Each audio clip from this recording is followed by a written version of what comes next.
Salut, le printemps est enfin là et il est temps de découvrir 3 recettes de cookido.fr qu'on peut cuisiner avec les fruits et légumes du printemps. Donc on commence par une belle tarte à la rhubarbe. Quelque chose de pas facile à cuisiner quand on n'a pas l'habitude. Ce qu'il faut savoir sur la rhubarbe, c'est que nature, c'est quelque chose de très acide.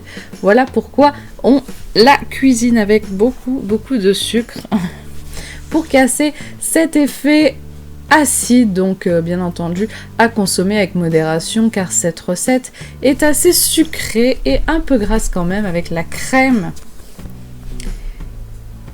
Donc c'est un mélange liquide qui viendra accompagner cette rhubarbe, un mélange d'œufs, de sucre, de crème et de vanille liquide, donc pour donner un petit goût quand même de vanille.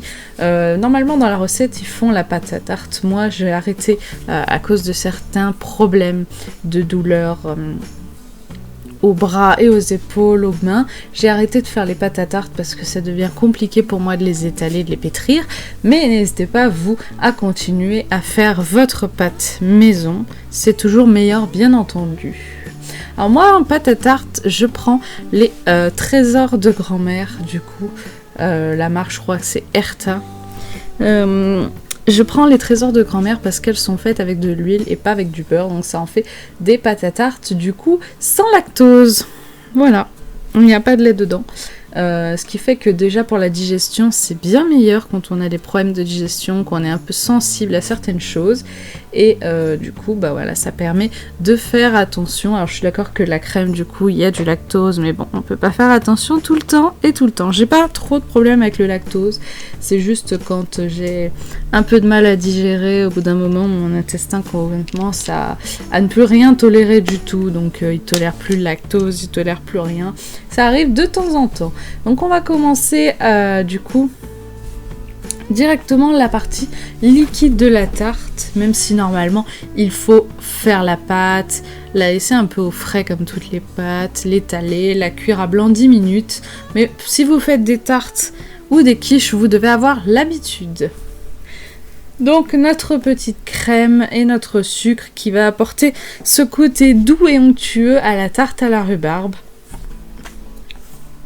Évitez par contre pour cette recette de trop réduire la quantité de sucre parce que comme je l'ai dit, c'est très acide la rhubarbe. Si vous mettez pas assez de sucre, il y aura le risque d'avoir un goût d'acidité en arrière-bouche et ce sera pas bon du tout. Donc les jaunes d'œufs, uniquement les jaunes. J'ai conservé les blancs au congélateur pour une utilisation ultérieure. Donc notre partie liquide est prête. Il est temps maintenant d'étaler la rhubarbe sur le fond de tarte que j'ai préparé juste avant. J'essaye de faire quelque chose d'assez homogène parce que finalement ça fait des paquets à certains endroits et sur les côtés il n'y a absolument rien. Donc voilà, on étale correctement. Et une fois fait, on vient étaler la partie liquide. On dirait comme ça qu'il n'y en a pas beaucoup, mais croyez-moi, c'est bien assez pour juste la rhubarbe. Donc le sucre par contre est resté au fond et c'est très mal mélangé, donc je ne sais pas du tout pourquoi. Mais c'est vrai que le sucre de canne, le sucre roux, se mélange mieux dans un appareil chaud que dans un appareil froid. Et c'est parti pour une cuisson au four. 30-40 minutes. Et voilà le résultat, bien entendu, comme toutes les tartes quiches avec un appareil liquide, c'est toujours mou. Une fois que ça sort du four, il faut attendre que ça refroidisse pour démouler, etc. Mais croyez-moi, la recette est vraiment excellente. Je me suis régalée. Et j'ai même partagé ma tarte avec mes beaux-parents qui sont très contents d'avoir de bonnes pâtisseries faites maison de temps en temps. C'est parti pour la deuxième recette. Et on enchaîne avec un légume de saison, les asperges. Et oui, ça y est, le printemps arrive malgré cette petite vague de froid qui nous envahit. Le printemps est bien là, le soleil éclatant qui fait mal aux yeux, la chaleur, on ressort les vêtements un peu moins chauds. Et du coup, on va commencer à remanger des bonnes salades composées parce que souvent chaleur égale salade composée. Et une que j'aime particulièrement est la salade de pâtes aux asperges. Je ne sais pas si vous avez déjà goûté.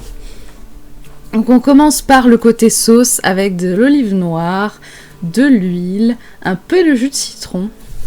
Bien un petit peu hein, parce que moi je suis pas trop fan d'acidité, donc je mets vraiment un tout petit filet. Et c'est parti pour mixer le tout. Donc ça va être 2 mixages pour que les olives soient bien hachées et que ça fasse vraiment le côté sauce. Donc la petite particularité des salades comme ça, avec que des choses cuites, c'est que bien entendu, il faut s'y prendre à l'avance pour faire tout ça, parce qu'il faut bien entendu attendre que ça refroidisse avant de mélanger et de servir. Mais ce n'est que de l'anticipation. Une fois la sauce prête, on la met de côté dans un récipient.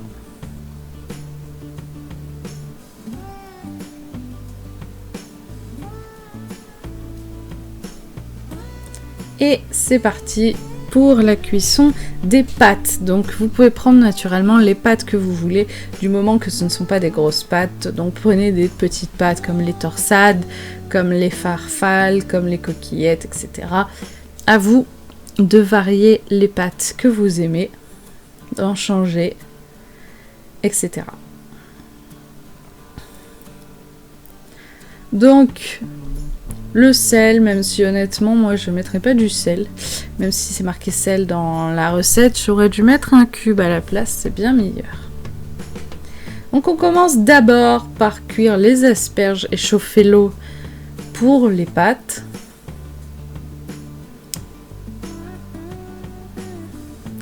Et après quelques minutes de cuisson, on enlève tout ça. On peut enlever d'ailleurs les asperges qui sont cuites, les garder de côté pour les faire refroidir et utiliser l'eau qui est enfin chaude pour cuire les pâtes. Et hop, et voilà. Et du coup, cuisson des pâtes, on continue la recette, ça c'est facile. Il suffit de mettre le temps de cuisson marqué sur le paquet, donc c'est très important avec Thermomix de connaître les temps de cuisson des pâtes, donc de conserver les paquets ou au moins d'avoir en tête le temps de cuisson. Donc normalement cette salade se fait avec de la mozzarella, mais moi j'ai choisi de changer un peu et de mettre du coup du boursin salade, du coup salade apéritif. J'aurais dû honnêtement le mettre à la fin, parce que naturellement j'ai tout mélangé avec le boursin et c'est bien sûr mis en bouillie et il a fait comme une sauce au fromage finalement au lieu de faire un accompagnement, mais c'est quelque chose sur le moment que je n'avais pas anticipé. Voilà, donc si vous aussi vous voulez utiliser des petits fromages mous comme ça pour remplacer la mozzarella dans la salade, mettez-le à la fin, même dans votre assiette directement, parce que j'avais pas anticipé le fait que la salade, que le fromage allait s'écrabouiller et faire une sauce au fromage. Mais croyez-moi, même si je n'avais pas anticipé ça, c'était quand même excellent et très très bon, même avec une sauce au fromage. Donc les asperges sont cuites, j'essaye de ne pas me brûler et j'essaye de les couper, donc comme la recette l'indique, en morceaux tout en conservant les pointes du coup des asperges et ensuite en coupant en morceaux d'environ 1-2 cm. Donc je fais ça avec du coup toutes les asperges en essayant de ne pas me brûler parce que c'est toujours chaud. Vous pouvez bien entendu, par un souci de pratique, les découper avant de les cuire. C'est aussi possible, hein, ça rend la recette plus rapide. C'est vrai qu'on n'y pense pas vraiment, vu que la recette nous dit de couper après, de les faire refroidir et de les couper. C'est vrai qu'on pourrait y faire avant. Quand on connaît la recette, on pourrait se dire... Je vais pas m'embêter à couper les asperges chaudes, je vais les couper avant. Donc oui, j'étais en train de me brûler, hein, c'est pour ça que j'en fais 2 par 2 et 3 par 3. Donc les pâtes étant cuites, on les égoutte et on les met de côté. Au même titre que les asperges, pour attendre que tout soit froid, bien entendu, avant de continuer la recette. Voilà, donc petite pause en attendant que tout refroidisse.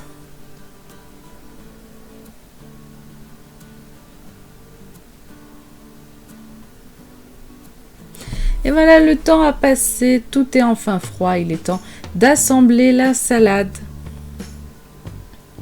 Cette bonne salade, donc si vous n'êtes pas fan des sauces, faites juste avec de l'huile, n'hésitez pas bien entendu à rajouter un peu de vinaigre si vous le souhaitez. Faites la vinaigrette, la sauce de salade que vous aimez.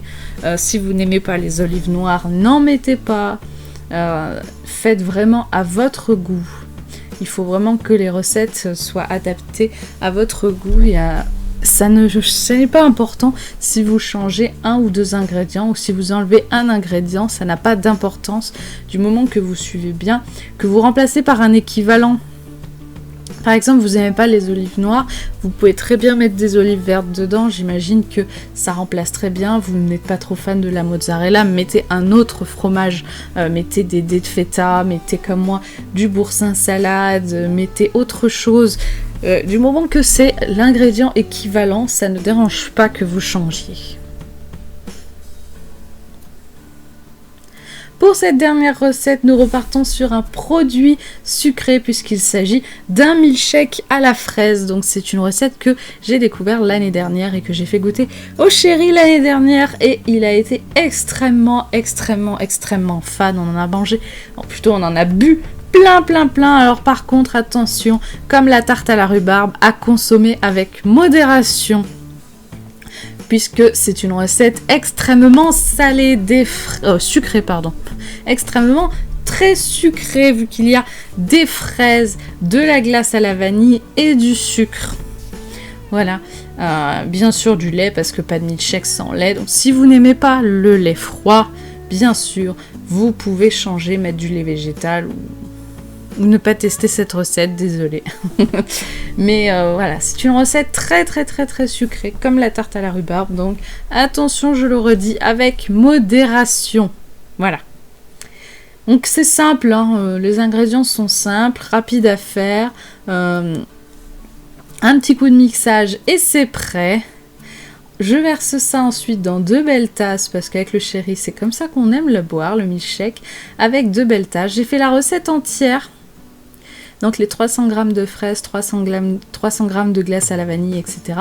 D'habitude, je prends des mugs plus grands, mais là, on a sorti ces mugs-là. Donc il en est resté un verre au total. Si vous êtes plusieurs chez vous, vous êtes 4 ou 5 avec vos enfants, n'hésitez pas à prendre simplement des verres. Je pense que ça aurait fait bien 4 grands verres Coca comme ça, au moins. Au moins, voire peut-être 5. J'espère en tout cas que le beau temps et le soleil vont revenir très vite et que vous pourrez bientôt tester et déguster ces bons fruits et légumes de printemps tout au long de cette saison et ainsi de conserver la santé. En tout cas, j'espère que cette vidéo vous a plu. Je vous attends en commentaire comme d'habitude. Prenez soin de vous, prenez soin de votre famille. Je n'hésiterai pas à vous répondre si vous avez des questions. Je vous dis à jeudi du coup pour une vidéo en plus dans la semaine. Salut!